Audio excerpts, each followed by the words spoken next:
All right. In this video, I'm going to talk about a couple different things. And I figure let's start out with something that's a little bit fun. All right. I always misplace my pendulum. It's like a given, especially because I'm in different people's houses or I'm at a hotel or whatever. I tend to misplace my pendulum. I put it someplace usually for safekeeping if I take it out of my pocket, and then I can misplace it. And last week I misplaced it, and I do have a backup one for that, but I then realized I didn't have my backup with me. So it's always a problem for me. I always keep it with me as much as I can. So I have this little pouch that I got from a jewelry company that I ordered a piece of jewelry from. And my pendulum fits in here perfectly because it's just small. It buttons, that's the thing, because I used to use other ones that tied and they would come up, like the cords would come undone. So this one has been working out for me just fine. Now, this is my pendulum that I bought maybe 2 years ago on Etsy at this point, either a year and a half or 2 years ago. So it is a pine cone, and then the little handle is an acorn. It's so cute.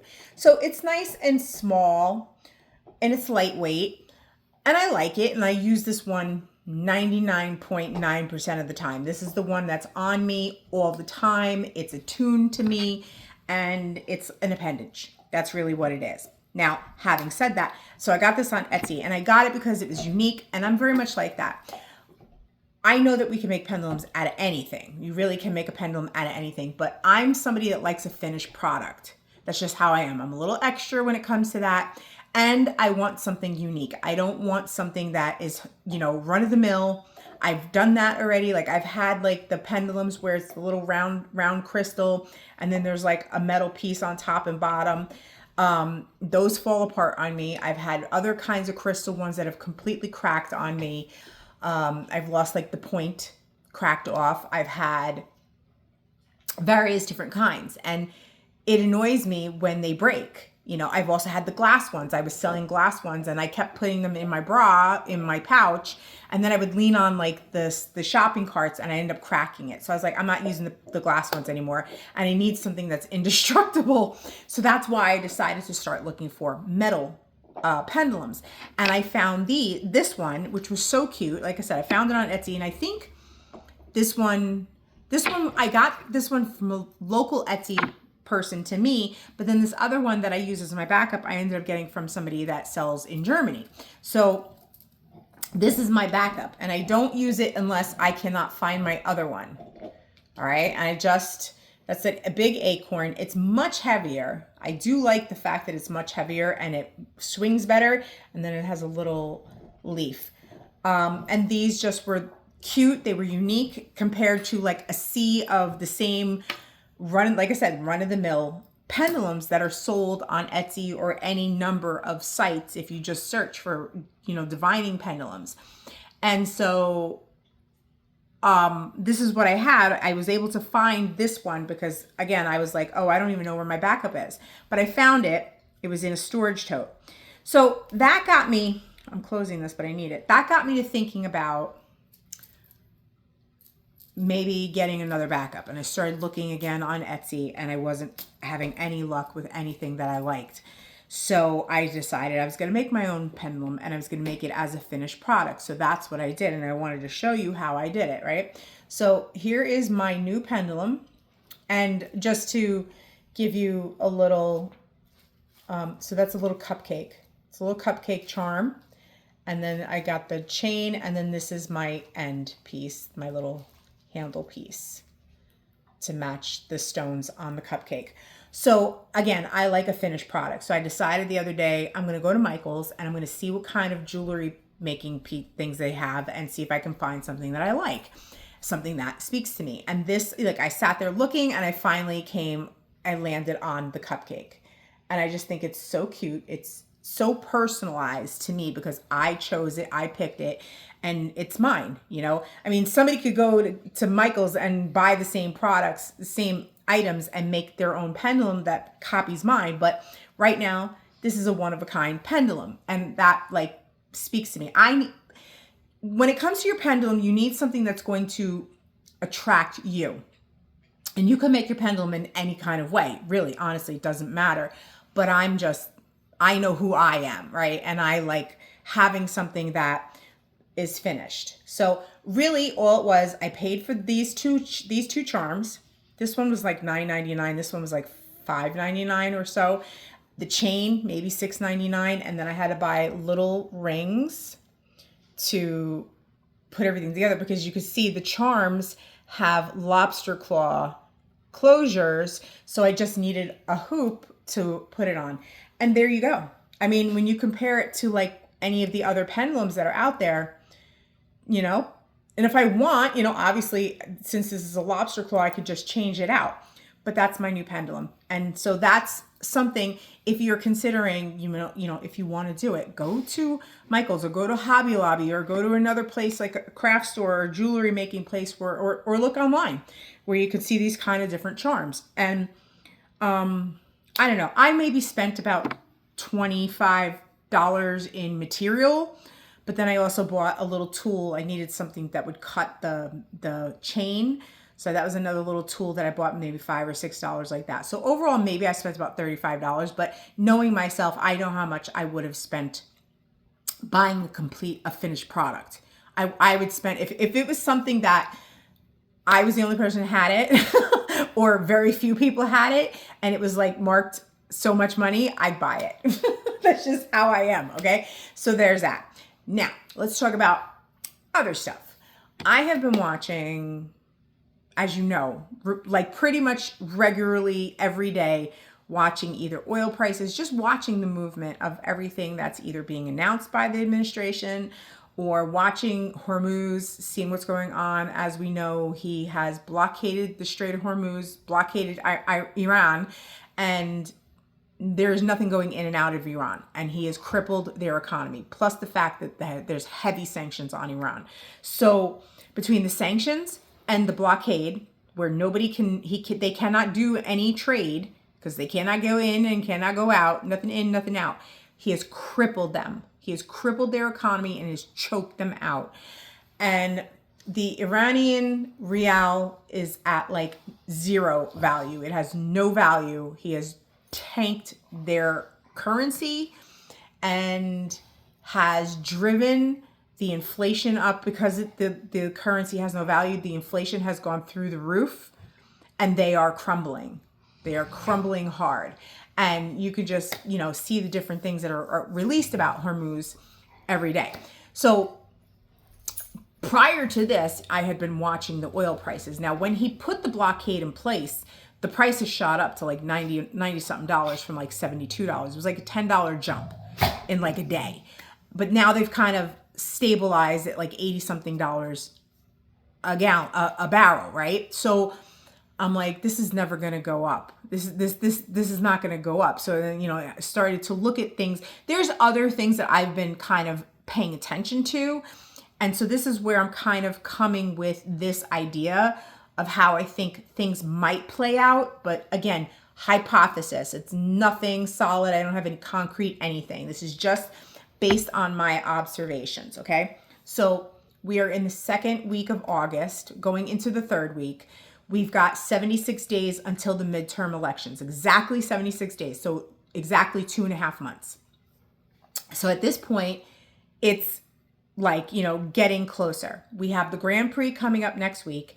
And then on September 1st, there's going to be the DC marketplace. And I think that is it for the celebration of Freedom 250 at that point. I think that's when they're like done with all of those special events.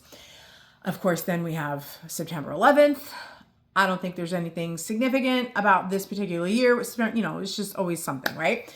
So at that point, I think it's a fair game. I think it's open, and that's kind of like what I've been holding out for. Again, I can't prove it, but that's what I've kind of been holding out for. And then I was thinking about, okay, we're going to be going into autumn in a couple of weeks. Maybe, you know, I mean, we'll have like Indian summer, but essentially it's going to start cooling off in like 2 weeks, 2-3 weeks tops. And so we're going to start moving into autumn, but the Southern Hemisphere is going to be moving into spring. So if you think about it, if they had done this in the middle of summer and, you know, like people would have been without power when it was very hot, depending on where they lived, or very cold, depending on where they live. The southern hemisphere is in winter right now, and so we are in summer. So autumn would put them into spring. So that is a moderate temperate climate pretty much globally.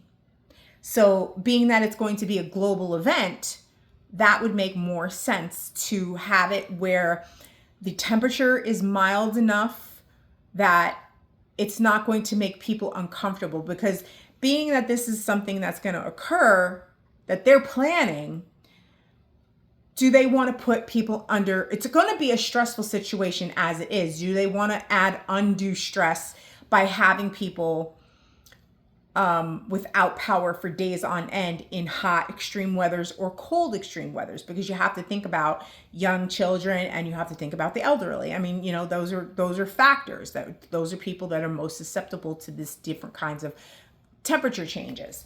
So that to me makes more sense. But I also think because the midterms are coming up and there's so much being said about the, democratic socialists, aka communists, socialists, whatever, that, and then, the Islamic radicals, with Sharia law and like everything that they're doing, trying to, like, all the different stuff that I see every day, all that talk.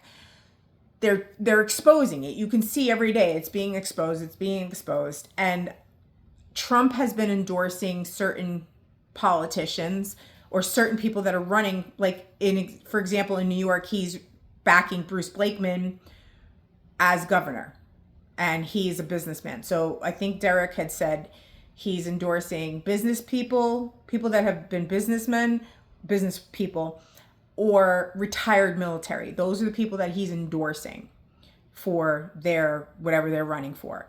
So I think that. But I think overall what he's doing, he's rebuilding the economy. He's announcing all these things. They're taking care of deportations, all this different stuff, like getting a lot done. Well, they've done a lot. They've had 10 years to get a lot done. We're seeing it all come out now. They're churning out stuff every day. There's something new every day. So they're speeding things up. They want people to see it. There's more and more stuff being disclosed. I think this is kind of like building a wave to crest at the midterms. Or, basically, yes. Like, so in other words, we're building the wave, boom, let's do the whole reset. And then we can go into the midterms. If there's even gonna be midterms, because that's another thing that there's been talk of, that there may not even be midterm elections. I can't say, I don't know. Because everything I'm watching is people talking about, they're preparing for the midterms and how how they're trying to show people what the Democratic Party has become. So who knows? It's encouraging because there are things being endorsed by the opposition. For example, the article that was by Hillary, Hillary was interviewed about, even she has to say that President Trump's plan for the Middle East is the best plan they ever got. So that was the endorsement from the opposition. That's one of the endorsements. But then again, you have to look at Bill Maher, because I just watched a clip by Glenn Beck, and he was talking about this. Because Bill Maher, I think it was last week, basically just said on his show, this is what the Democratic Socialists are saying. And he's like, I don't have to make anything up. It's right there on their site. He's like, they are full-blown communists. And like, there was like an audible gasp from his audience. And now Bill Maher has been Democrat. He is a diehard Democrat, and he's never going to change his party. But he did say to J.D. Vance, when J.D. Vance was on a few weeks back, that his vote is in play because he's not voting for crazy. He's not voting for crazy. So his vote is up for grabs, and it's up, it's in play, and it's most likely going to go to Republicans at this point. So now if a diehard, Bill Maher's been in the public eye as far as politically for at least 25 years. I don't even know how long real time has been running, but then I don't even remember how long Politically Incorrect had been running before that. So Bill Maher has been that like fixture, that kind of like moderate Democrat, old school Democrat for years. So he's got a strong following. He's got a very strong following. And for him to say that, that is a huge reach. And hopefully that will start clicking for people. So anyway, this is just my thoughts. These are just my thoughts. It's just hypothesis. It's just based on a whole bunch of information coming together and me kind of like congealing it and putting it together. And you can only come to a conclusion based on the information you have. I may not have all, there's certain things we just can't see. We just don't have access to that information, or I haven't found that information yet. But this is what I am hypothesizing. And that's really it. You might think that there's something else going on. You might have insight to other things that I haven't seen yet. Like, that's what I'm kind of getting at. I think it's interesting to kind of maybe play around with theories, but it seems to me that doing it at this time of year, early autumn, I think would be the most ideal time, because as the Southern Hemisphere goes into spring, it's just going to be easier overall for everybody if they have to be without power for days on end. So anyway, I'm going to post this and you have a great day.